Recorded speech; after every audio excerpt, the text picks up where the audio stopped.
Alright, so we have a brand new show for you guys. Are you excited? Yay! Yay! We're titling this something along the lines of Now Streaming. And so basically what this is going to be are movies that either didn't get released to the theater for whatever reason, because Maggie should totally be in the theater, or movies that were pre-release on like video on demand that we watched. And so you guys remember I did a trailer trash on Slow West. Well, it's here.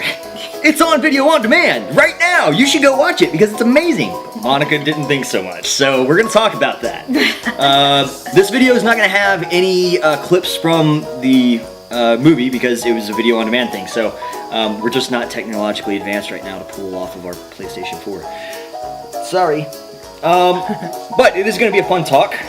So for those of you who don't know, Slow West is starring a person that we just got done talking about, Michael Fassbender. With oh shoot, what's Cody that? Smit-McPhee. Cody Smit-McPhee. Is it Cody? It's Cody.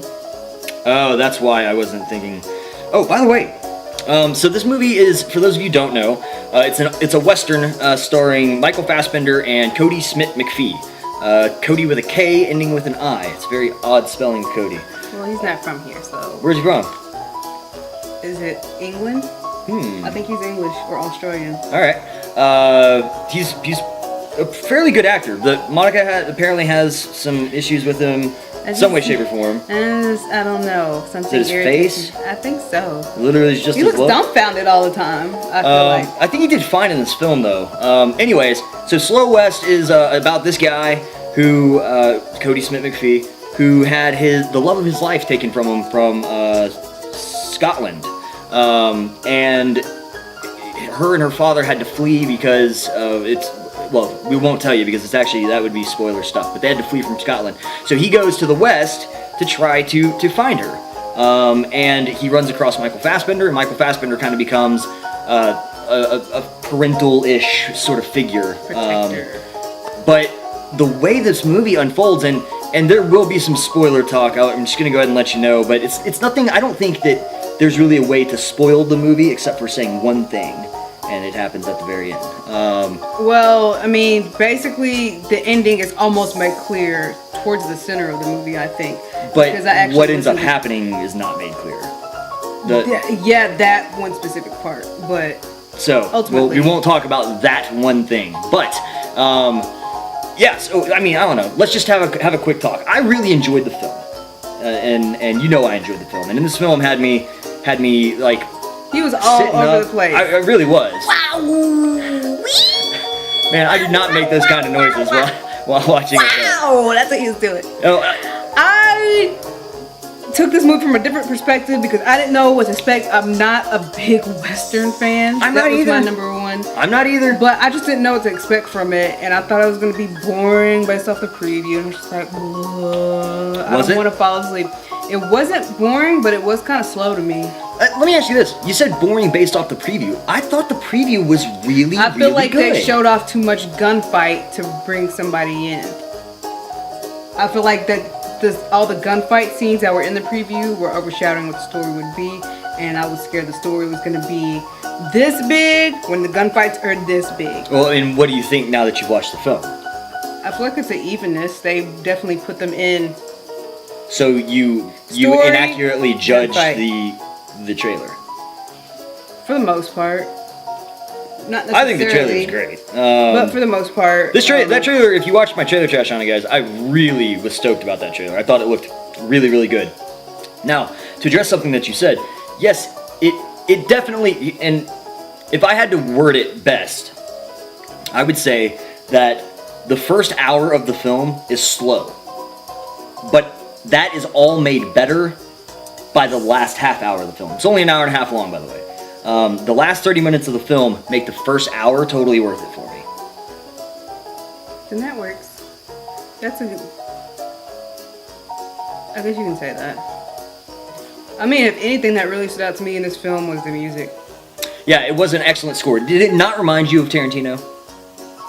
Not really. I feel like it was more... I said in the trailer trash, like, this looked like if you had mixed The Fall and Django Unchained, to have like a weird little love child, this is what that movie looked like per the trailer. I still think that that's true. See, I don't feel like there was enough the fall instance in there to even consider it. Talking about those huge big wides, you know, getting that occasional voiceover, like you're getting told, like you're getting read a story. It just had that feel to me, like the fall did. It didn't have like those amazing, you know, like not special effects, but like stunning visuals, like the big flying colors and that kind of stuff, you know what I mean?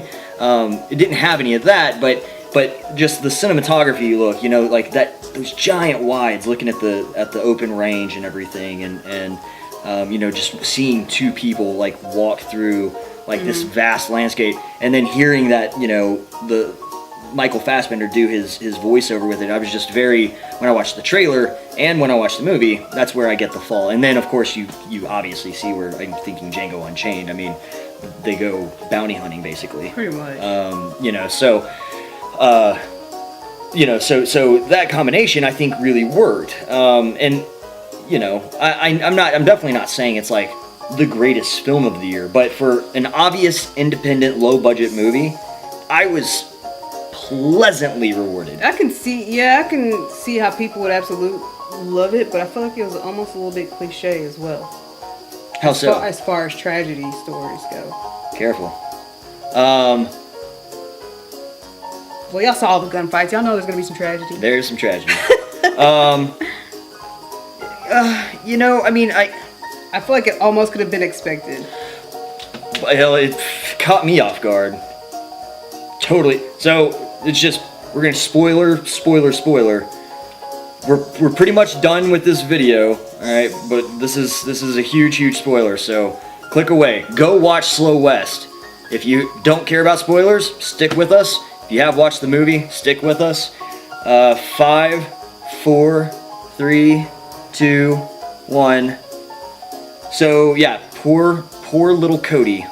This is a tragedy story. Poor little Cody just bites the bullet, almost literally. I didn't see that coming. You saw that coming? I feel like I did, because there is this thing. What is it? I learned about it in English. Basically, in a story where one of the actors already predestines what's going to happen to you, and when he's tied to that tree, he says, "So you don't get killed." And I'm like, okay, this fool is gonna get killed. Interesting. Well, but you know, I hate to say this because somebody's gonna probably call me out, but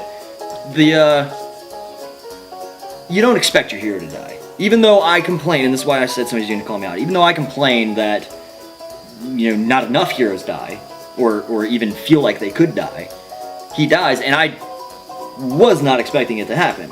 And I guess I kind of felt like it was going to be that type of tragedy story when during the center of the movie, when he asked Rose, his love, how she felt, and she basically did not have the same feelings for him that he had for her, but he didn't get it.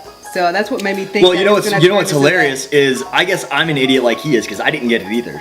Yeah, she's like, "You silly boy." And I totally still was thinking that they were, until I saw that I guess he's Native American, or maybe he's Hispanic. Until I saw her kiss him, I wasn't. And it was the way she said it, I guess, because I'm a female. Maybe so. But I could tell from then, I was like, oh, this little boy is finna roll on and be chasing this girl. But man, when he rolled up in there to save her, she totally Romeo and Julieted him. And she wasn't even thinking about it twice. She wasn't thinking, she was surviving. She was trying to survive. Anybody but then when she didn't react, I was like, what? I don't think she realized until that one last part when she said again, "You silly boy." Right. I mean, but God, to me it was beautiful. I mean, not beautiful where like I wanted to cry, like, you know, I'm a crier, so like, you guys dang. know. But yeah, it was just like, damn, man, he was just trying to help. Nice guys be finishing last. And then, just to add literal salt to the wounds, they get funny with that. They shoot a vial of salt and it falls right onto his wound, and he's just like, oh. That was not funny. Dude, I was like, are you serious? And then, on top of that, to add true insult to injury, the movie ends with Michael Fassbender getting the girl. I mean... Did you expect anything less?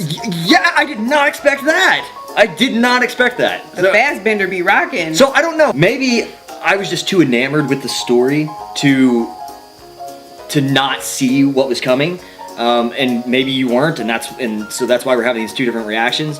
I would say that it's the same thing with a movie like Interstellar, where I, was totally blown away. I mean, I knew, but I was pretty much blown away by the end of the film, and other people just weren't, because I was just lost in that film. I guess because I tend to sometimes come to movies, with movies like that, sometimes I try to figure out what the ending's going to be before it gets there, so I start picking the pieces apart as we watch it to see how it's going to end, and that's why I was like, towards the end of the movie when she said this, and I was like... I mean, that's interesting. Honestly, I'm glad that I didn't pick up on it, because I think I enjoyed the movie better because of it. Been like, I think I enjoyed the movie more than you because of that one thing. So anyways, guys, you should check out the movie, I think. I mean, it's $6.99, I think, to rent video on demand. It's good for one watch, at least. I will buy it on DVD. Monica, would you buy it on DVD? I wouldn't buy it. She wouldn't buy it on DVD. I would buy it. I would totally buy it on, well, I say DVD, Blu-ray. I will totally be buying this film. It will be a film that I dissect for years, I will thoroughly enjoy watching it again. So, I think you guys should. If you've seen this film, make sure to let us know what you thought about it in the comment section below. If you plan on seeing this film because you watched this review, make sure to let us know about it in the comment section below. And if you don't see this film, leave us a comment anyway. Let us know what you see on streaming that you want us to review. Yeah, put out some requests. Yeah, because maybe you guys have seen stuff that we haven't. Yeah, and we're gonna be doing we've been doing requests anyway. Anastasia girl, you were asking for Poltergeist. You're getting some Poltergeist this weekend. Yeah, just so you know. All right, guys, thank you so much for tuning in again. Like I said, make sure to let us know what you thought about this in the comment section below. Don't forget to hit us up on Facebook and Twitter. Yeah, girl. All right, cool. Peace.